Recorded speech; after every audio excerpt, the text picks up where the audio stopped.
அஸ்ஸலாமு அலைக்கும். Welcome to Chennai sisters. இன்றைக்கி நாம் சிக்கன் குழம்பு எப்படி செய்கிறதுன்னு பார்க்கலாம். 1 கப் தேங்காய், 50 கிராம் வேர்க்கடலை, 1 டேபிள் ஸ்பூன் மிளகு, 1 டேபிள் ஸ்பூன் கசகசா, இது எல்லாத்தையும் ஒரு மிக்ஸி ஜாரில் சேர்த்து நல்லா நைஸாக பேஸ்ட் போல் இதை அரைச்சி எடுத்துக்கலாம். இப்போ 2 கிலோ சிக்கன் எடுத்துருக்கோம். இது நல்லா வாஷ் பண்ணிவிட்டு தேவையான அளவு உப்பு சேர்த்துக்கலாம். இப்போ நம்ம அரைச்சி வச்சுருந்த பேஸ்ட்டையும் இதில் இப்போ சேர்த்துக்கலாம். மிளகு, கசகசா, வேர்க்கடலை, தேங்காய் எல்லாம் சேர்த்து அரைச்ச பேஸ்ட்டையும் இதில் சேர்த்து நல்லா இதை நம்ம கலந்து எடுத்துடலாம். இப்போ கலந்து எடுத்த பிறகு இது கொஞ்சம் நேரம் போல் இருக்கட்டும்.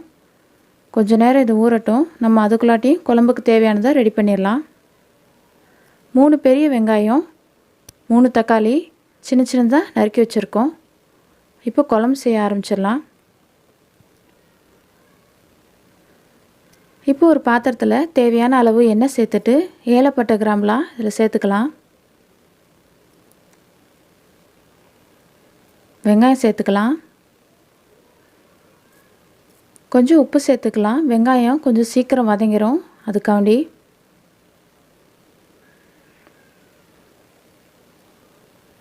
வெங்காயம் கொஞ்சம் வதங்கின உடனே கொஞ்சம் கருவேப்பிலை சேர்த்துக்கலாம். 2 பச்சை மிளகா, தக்காளி, இது எல்லாத்தையும் சேர்த்து நம்ம கொஞ்சம் வதக்கி விட்டுடலாம். தக்காளி கொஞ்சம் வதங்கினதும் இஞ்சி பூண்டு பேஸ்ட் சேர்த்துக்கலாம். 3 கரண்டி இஞ்சி பூண்டு பேஸ்ட் இதில் நாம் இப்போ சேர்த்துக்கிறோம். இந்த கரண்டி அளவுக்கு இஞ்சி பூண்டு பேஸ்ட் சேர்த்த பிறகு இது கொஞ்சம் அடி பிடிக்கும், அதனால் நம்ம கொஞ்சம் இதை கலந்து விட்டுக்கிட்டே இருக்கணும். இஞ்சி பூண்டோட பச்சை வாசனைலாம் போய் நல்லா மொறி வர அளவுக்கு இது வதக்கிடலாம். கொஞ்சம் கொத்தமல்லி தழை சேர்த்துக்கலாம். இஞ்சி பூண்டு நல்லா நமக்கு மொறி வர அளவுக்கு நாம் இதை வதக்கி விட்டு எடுத்துடலாம். ஜீரகத்தூள் 2 டீஸ்பூன், சோம்புத்தூள் 2 டீஸ்பூன், மிளகாய்த்தூள் 1/2 டீஸ்பூன், மஞ்சத்தூள் 1/4 டீஸ்பூன், இது எல்லாத்தையும் இப்போ நாம் சேர்த்துக்கலாம். சேர்த்துட்டு இந்த மசாலாவை கொஞ்சம் நம்ம வதக்கி எடுத்துக்கலாம்.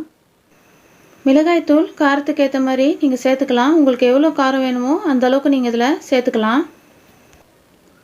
மசாலா கொஞ்சம் வதங்கின பிறகு நம்ம பெரட்டி வச்சுருந்தா சிக்கன்லாம் இப்போ இதில் சேர்த்துக்கலாம். சேர்த்துட்டு கொஞ்சம் கலந்து விட்டுறலாம். இந்த மாதிரி மசாலாவை சேர்த்து நம்ம ஊற வச்சு இது செய்யும் போது இதோடைய ஸ்மெல்லும் டேஸ்ட்டும் ரொம்ப நல்லா இருக்கும், நல்லா வாசனையாக இருக்கும். கண்டிப்பாக ஒரு தடவை இந்த மாதிரி நீங்கள் அரைச்சி செஞ்சு பாருங்கள். இப்போ இதை கலந்து விட்டுட்டு இது ஒரு கொஞ்ச நேரம் இருக்கணும். ஒரு மூடி போட்டு இது நம்ம மூடி வச்சிடலாம். ஒரு 5 நிமிஷம் இருக்கட்டும்.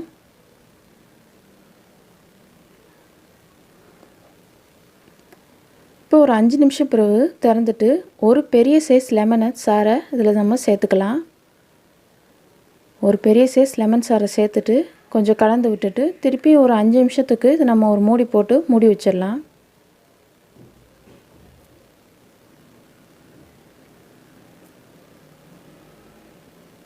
இப்போ இதில் 2 உருளைக்கிழங்கு சேர்த்துக்கலாம். உருளைக்கிழங்கு உங்களுக்கு வேணும்னா 3 உருளைக்கிழங்கு கூட நீங்கள் சேர்த்துக்கலாம். நான் சும்மா ஜஸ்ட்டு ஒரு 2 உருளைக்கிழங்கு மட்டும் இப்போ இதில் நான் சேர்த்துக்கிறேன்.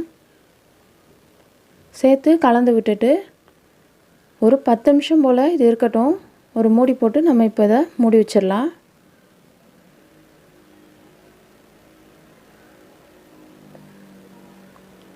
இப்போ 10 நிமிஷம் கழித்து திறந்து பார்த்துடலாம். நமக்கு இந்த கறி கிழங்குலாம் கொஞ்சம் அரைவாசி வெந்து வந்துருச்சு. இப்போ இதில் கறி மசால் தூள் 2 டேபிள் ஸ்பூன் சேர்த்துக்கலாம்.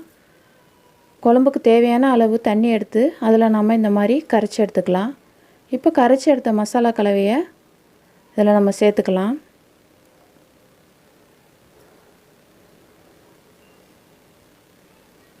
சேர்த்து கலந்து விட்டுட்டு ஒரு 15லேருந்து 20 நிமிஷம் போல் இது நல்லா கொதிக்கணும். ஹை ஃப்ளேமில் வச்சு நல்லா இதை கொதிக்க வச்சு எடுத்துடலாம். இப்போ இதை மூடி வச்சிடலாம்.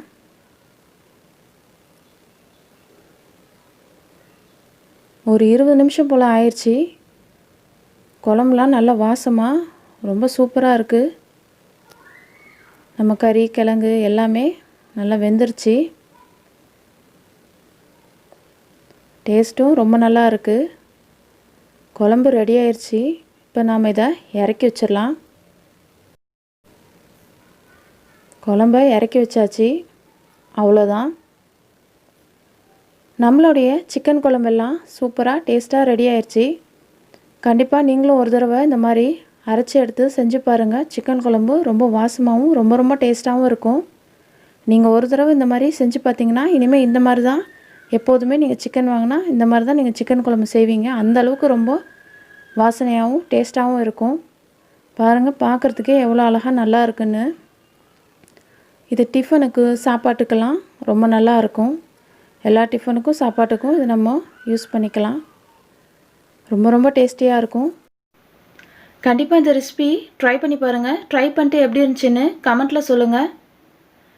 இந்த ரெசிபி உங்களுக்கு பிடிச்சிருக்கும்னு நினைக்கிறேன். பிடிச்சிருந்துச்சின்னா சென்னை சிஸ்டர்ஸ்க்கு சப்ஸ்கிரைப் பண்ணுங்கள். பக்கத்தில் இருக்கிற பெல் ஐக்கானில் ஆளுங்கிற பெல்லை கிளிக் பண்ணிக்கிறங்க. சப்போர்ட் பண்ணுங்கள். நிறைய பேர் பார்க்குறீங்க, ஆனால் சப்ஸ்கிரைப் பண்ண மறந்துடுறீங்க. மறந்துடாமல் சப்ஸ்கிரைப் பண்ணிக்கிறங்க. அப்போ தான் நான் போடுற எல்லா வீடியோஸும் உங்களுக்கு நோட்டிஃபிகேஷன் ஆகும். மறந்துடாமல் லைக், ஷேர், கமெண்ட் பண்ணுங்கள். தேங்க்ஸ் ஃபார் வாட்சிங். அஸ்ஸலாமு அலைக்கும்.